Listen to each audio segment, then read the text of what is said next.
Sometimes it feels like software is trying to influence our every move. Netflix has algorithms that keep recommending new shows to us.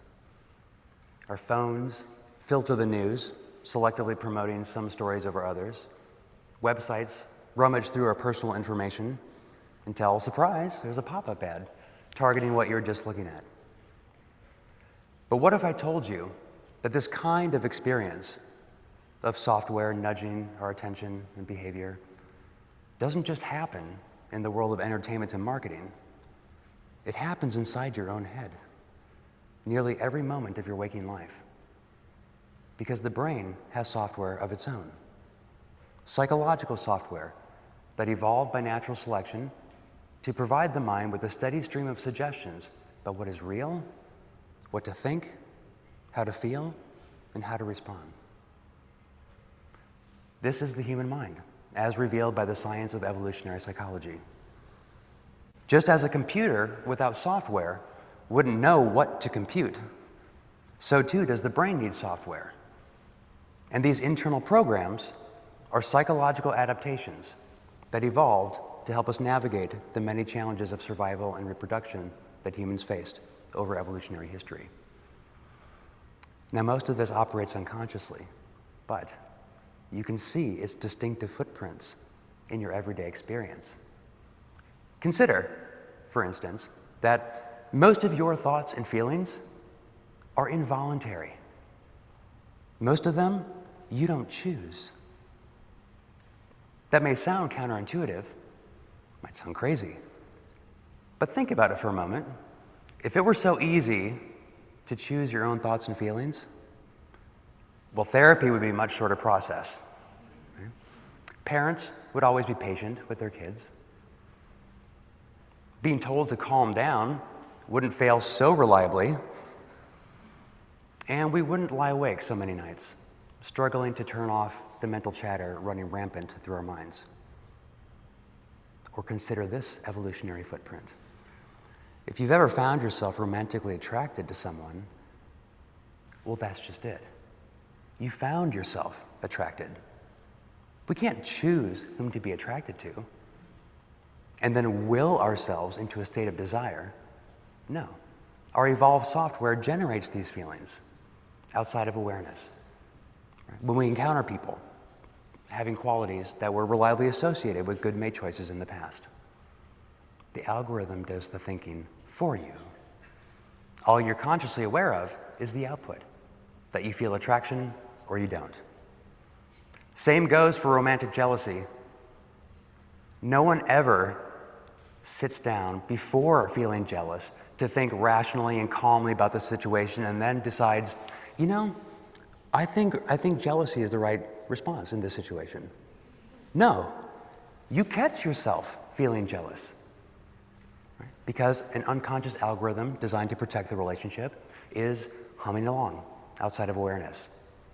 You're only consciously aware of the output, the shifts in your attention, the worry, the rumination, the impulse to fix it. Now, why am I sharing this with you? Well, as an evolutionary psychologist, I can tell you that a lot of people still think that if there's an evolutionary explanation for our behavior, then there's nothing we can do about it. If it's biological, it must be inevitable. Even the phrase, "it's human nature," is often taken to mean we can't help who we are. But not only is that idea scientifically false, it's also deeply unfortunate. Because I believe that, in fact, embracing our evolutionary heritage affords us some of the best prospects we have for positive change, both individually and collectively. Far from condemning us to behave in prescribed ways, we can use an evolutionary understanding of the human condition to improve the human condition. And that's what I want to share with you tonight. Let me describe two possibilities. First, we can learn to turn down the volume on algorithms that make us suffer. The human mind generates a lot of emotion: anger, jealousy, sadness, anxiety. and a whole lot of unproductive thoughts that go with them.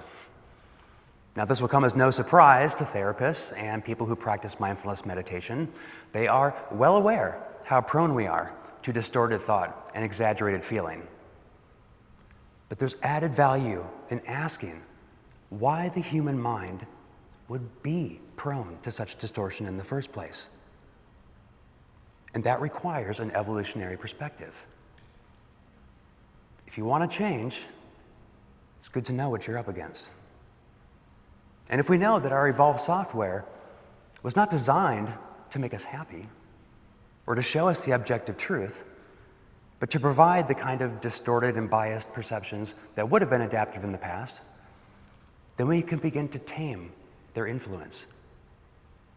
We can start to see through the caricatures they paint and alleviate some of the suffering they cause. As a very simple and entirely mundane example from my own experience, I'm on the floor in my son's room. He's 6 at the time this happens. He's trying to play, I'm trying to get work done. I've got my laptop, I've got the iPad next to me. He's bouncing around the room, careening off the walls, and next thing I know, he comes crashing over and nearly lands both feet right on top of the iPad. He doesn't, but it's close. Now, my mind is absorbed with the travesty that nearly took place, right? The expensive technology that was nearly destroyed, and who's responsible? Because the brain loves having someone else to blame, even a 6-year-old. And I look at him, I can see the concern on his face. He knows it was a close call. He's waiting to see how I'm going to respond. And in that moment, I see myself. I see the spontaneous thoughts. What were you thinking? You should have been more careful. How many times have we talked about this? I see those thoughts for what they were. Spin. After all, who was it who left the iPad there in the first place? And is it really my child's responsibility to safeguard the tech that I brought into his room? So I said, it's okay. Everything's fine. I shouldn't have left it there. I see his face melt with relief. And he goes back to playing. And I move the iPad. Now, I don't share this to tell you how great 6-year-olds are at revealing the sheer lunacy of your implicit thoughts, true though that may be, but rather because in that moment, a better version of me showed up. I was a little more closely aligned with the values I hold because I sidelined this automatic defensive impulse. It was a small moment, to be sure, but in the aggregate, those kinds of small moments can produce large qualitative shifts in our life and the lives of those around us. If we mindfully observe what's happening and remember that most of our spontaneous thoughts that feel like objective truth are really just the self-interested and defensive posturing of evolved software. That's one possibility, subduing aspects of human nature that cause us suffering. A second possibility is a bit more radical. If we know the programming that constitutes human nature, we can leverage that understanding to produce change. Part of what makes our adaptations so adaptive is that they are flexibly responsive to changing conditions, delivering different output when we feed the system different input. So, rather than seeing the software as a set of limitations or barriers to change, we can see it as a set of resources for producing change. Let me describe one example that I find especially powerful: nonviolent protest. Humans have adaptations for cooperation that were formed through reciprocal altruism. It's a principle which simply recognizes that if I help you, and you help me. Together we can go further than we could on our own. You scratch my back, I scratch yours. But there's a vengeful corollary to this. An eye for an eye, tooth for tooth. The software that enables cooperation and mutual benefit also enables recrimination and retribution. Now, there's a whole lot more to this, but even in this simple, unvarnished form, we can start to see how it could be that people could be so generous and cooperative in some cases, and then vindictive and spiteful in others. And why, when someone hurts you or offends you, the automatic impulse is to hit back. And when we do retaliate, why it feels so right. We feel so justified. But we know where this leads. Cycles of vengeance.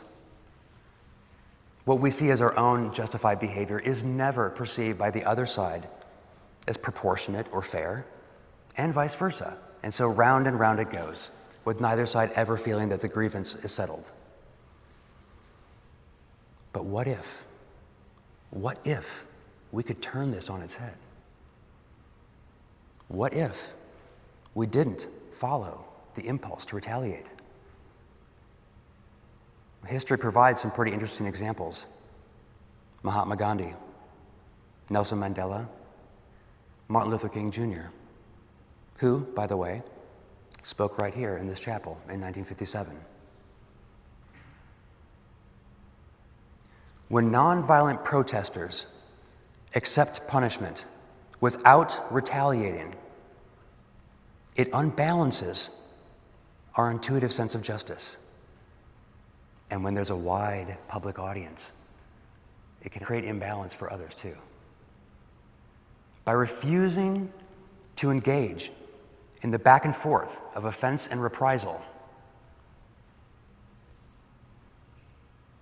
we can change the psychological landscape.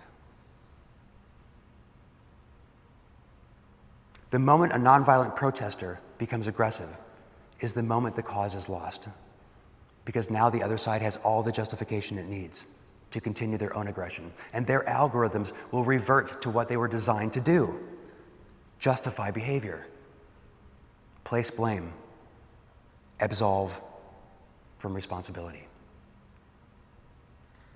Nonviolence flips the script. It can create a moral high ground for protesters that is not possible with violence. And it keeps the focus on the protest itself, rather than on an accounting of who did what to whom, which is what happens when violence is involved. By unbalancing the scales in our intuitive sense of justice, we shift the psychological landscape. A window of opportunity opens. Public sympathy grows. Few ideas are so categorically unnatural as nonviolence. It's certainly not what nature intended. But nature's agenda needn't be our agenda. And we can go further. We all know how tribalistic we can be because of software that's for forming and maintaining coalitional alliances. But even there, we can shift. What if we didn't frame our campaign as us versus them? What if we insisted that, in fact, we're on the same team? We're in this together because we're all human. We're all American. We're all part of the same community. What if we insisted that our struggle is not against each other, it's against tyranny or oppression or injustice or inequality? Now, my victory is your victory too. If it's human nature to never want to lose and to never lose face, then let's celebrate change as the defeat of injustice, not the defeat of each other. To be sure, the coalitional psychology is still engaged here. The tribalism is still there, but we shift its operation so that it can reveal a greater humanity. Now, Gandhi and Nelson Mandela and Martin Luther King didn't know about evolutionary psychology, but we can understand now how what they did psychologically was able to advance social justice rather than undermine it. And knowing what we know, we can go further. In closing, what we do with the insights that emerge from scientific research is not the place of science to say. But if you'd like for the world to be a better place, and if you, like me, feel that who you are today is not the final or fullest expression of who you might become, there's an open door with an emerging new map and new legend. We can't erase the algorithms that make us human, but we don't have to blindly follow its dictates either. By coming to terms with our evolved psychology, we can learn to be less spellbound by algorithms that cause suffering, and to harness those algorithms that lead us closer to our ideals. Human nature is where we start. It doesn't have to be where we end. To quote two founding figures of evolutionary psychology, Leda Cosmides and the late John Tooby, everything that every individual has ever done in all of human history and prehistory establishes the minimum boundary of the possible. The maximum, if any, is completely unknown. Thank you.